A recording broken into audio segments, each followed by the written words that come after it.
Guys, how are you? Very good. Very good. Happy to be in Amsterdam. It's always good to be in Amsterdam. Yes. Always good. Always good.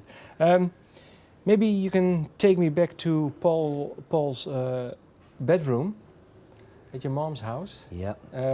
What was it like? What sort of bedroom was it? Where you? It was actually with music. It was actually the dining room of my mum's house, where we used to kind of set up, and we just used to set up our. We had very little, actually, instrument-wise. What did you have? It was empty. That's what it was like. Yeah, empty. I mean, Andy had a bass. We had a small little tape recorder. We had a selection of instruments which I'd made, which we called the noise machines, which were basically radios that I'd sort of taken or borrowed or stolen from various aunties and relatives, and I used to butcher them to make noises. Yeah. What sort of noises? Kind of things that went like and not the greatest melodic instruments ever. So that was the very early days, and Andy had a bass. Yeah, and then we finally got enough money, and we got a cheap organ and an electric piano. We'd never owned a synthesizer until we played 5 concerts. Yeah. We had to borrow them, but that was the setup. So bass guitar, bit of amplifier and cab, organ and piano. That was the basic OMD setup. Very simple. There have been, well, several pre-OMD bands. Paul, question for you. How good was Equinox? Equinox. They were kind of like a prog rock band, really.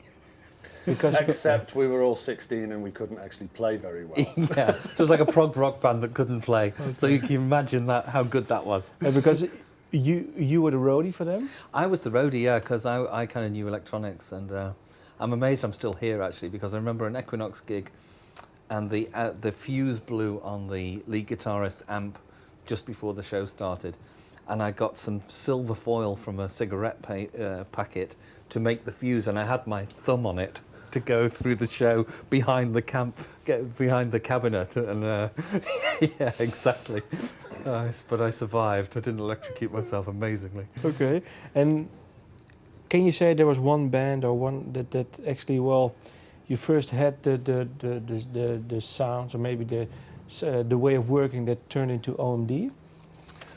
It was OMD because you see the crazy OMD, thing was okay. we started trying to write songs before we had any instruments and before we had any ability to play instruments. So it was totally a voyage of discovery from when I was 16 and when Paul was 15.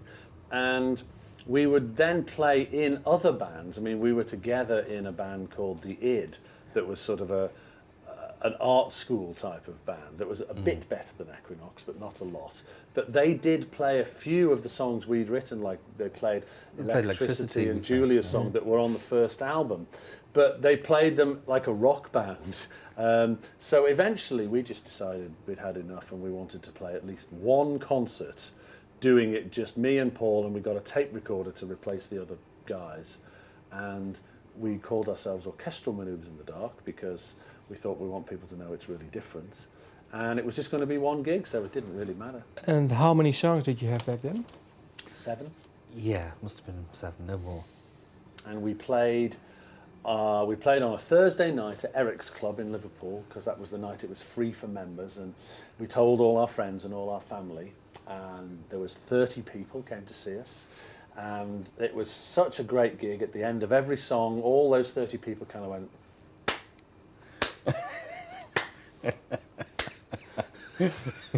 We see, not even our friends like what we did.